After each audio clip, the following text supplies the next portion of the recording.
Welcome to Shanmukha రుచులండి. మనం ఈరోజు చేసుకోబోతున్న వచ్చి ఉలవల పచ్చడి అండి. ముందుగా స్టవ్ ఆన్ చేసి దాంట్లోకి 1 కప్ దాకా ఉలవలు వేసి బాగా ఎర్రగా వేయించుకోవాలండి. ఒంట్లో కొవ్వుని ఇట్టే కరిగించే ఉలవల పచ్చడి అండి. కందిపప్పులాగా బాగా ఉబ్బుతాయండి ఇది వేగాక.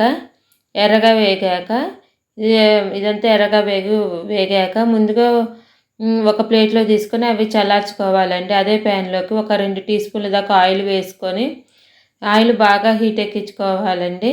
ఆయిల్ హీట్ ఎక్కాక దాంట్లోకి 1 టీ స్పూన్ ధనియాలు, 1/2 టీ స్పూన్ జీలకర్ర వేసి వేయించుకోవాలండి.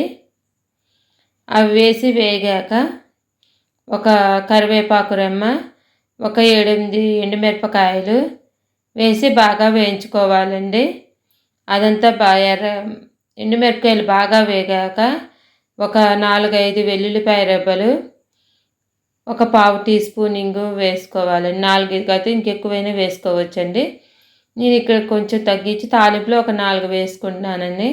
ఇదంతా బాగా కలుపుకొని ఇదంతా స్టవ్ ఆపేసుకొని చల్లార్చుకోవాలి. ఇది చల్లారాక ఒక మిక్సీ జార్ తీసుకొని దాంట్లోకి ముందుగానే ఉలవలు వేసుకున్నాను. తర్వాత అదే మిక్సీ జార్లో ఎండుమిరపకాయలు, ధనియాల మిశ్రమం వేసి తగినంత ఉప్పు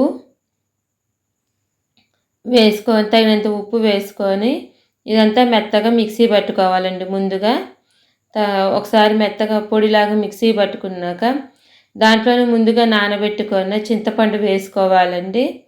చింతపండు కూడా వేసుకొని ఇది కొంచెం వాటర్ పోసుకుంటూ పచ్చడిలాగా వచ్చేంత వరకు మిక్సీ పట్టుకోవాలండి. ఇదంతా మెత్తగా మిక్సీ పట్టుకున్నాక మళ్ళీ అదే ప్యాన్ పెట్టుకొని దాంట్లోకి ఆయిల్ వేసుకోవాలండి. తాలింపుకి సరిపోని 7-8 టీ స్పూన్ల దాకా. ఈ పచ్చడి తినడం వల్ల ఒంట్లో కొవ్వు కరగడమే కాకుండా కిడ్నీలో రాళ్ళు కూడా కరిగిపోతాయండి. బీపీ, షుగర్ కానీ కంట్రోల్లో ఉంటుందండి. మా వీడియో కనుక ఫస్ట్ టైం చూస్తున్న వాళ్ళైతే మా ఛానల్ని సబ్స్క్రైబ్ చేసుకోండి. సబ్స్క్రైబ్ చేసుకోవడం మాత్రం మర్చిపోమాకండి. ఓకే అండి. ఆయిల్ బాగా హీట్ ఎక్కించుకోవాలండి. ఒక 7-8 టీ స్పూన్ల దాకా ఆయిల్ వేసుకొని ఆయిల్ బాగా 7-8 టీ స్పూన్ల దాకా కొంచెం ఎక్కువే పట్టిద్దండి. ఎందుకంటే పచ్చడి తాలింపు అందులోనే వేసి కలుపుతాం కదండి. ఇలా కలుపుకోవడం వల్ల ఆయిల్ ఎక్కువ అవడం వల్ల కూడా పచ్చడి ఒక వారం రోజులు ఉన్నా కూడా ఏం పాడవదండి. ఇప్పుడు ఆయిల్ హీట్ ఎక్కాక ఒక 1/2 టీ స్పూను మినపప్పు, 1/2 టీ స్పూన్ చొప్పున ఆవాలు, జీలకర్ర వేసుకోవాలండి. ఆవాలు, జీలకర్ర కూడా వేసాక ఒక 2 ఎండుమిరపకాయలు ఇవి ఒకసారి కలుపుకున్నాక ఒక 2 ఎండుమిరపకాయలు వేసుకోవాలండి.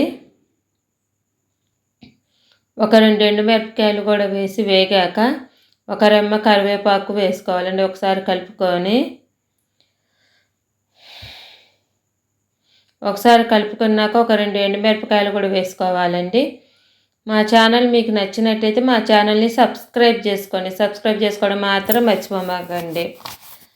ఓకే అండి. ఒక 4-5 వెల్లుల్లిపాయ రెబ్బలు కూడా వేగాక ఒక రెమ్మ కరివేపాకు వేసుకోవాలండి. తర్వాత ఒక 1/2 టీ స్పూను ఇంగువ వేసి పచ్చడి ఇందులో వేసేసుకోవటమేనండి. ముందుగా మిక్సీ పట్టుకున్న పచ్చడి అంతా ఇందులో వేసుకోవటమేనండి. పచ్చడి అంతా ఇందులో వేసుకున్నాక ఒక 1/2 టీ స్పూన్ పసుపు, ఒక 1/2 టీ స్పూన్ కన్నా కొంచెం తక్కువ మెంతి పొడి వేస్తున్నానండి. మా దగ్గర మెంతి పొడి ఉంది కాబట్టి చివరిలో వేసానండి. మెంతి పొడి లేని వాళ్ళు ముందుగానే మెంతులు వేసేసుకొని మిక్సీ పట్టుకోవచ్చండి. అది ఎండుమిరపకాయలతో పాటు తాలింపుకి పచ్చడి అంతా పట్టేటట్టు కలుపుకున్నాక ఒక జార్లో తీసుకొని నిల్వ ఉంచుకోవచ్చండి. మా వీడియో కనుక మీకు నచ్చినట్టయితే లైక్ చేయండి, షేర్ చేయండి, సబ్స్క్రైబ్ చేసుకోండి. Thank you for watching. Please subscribe and like చేయండి.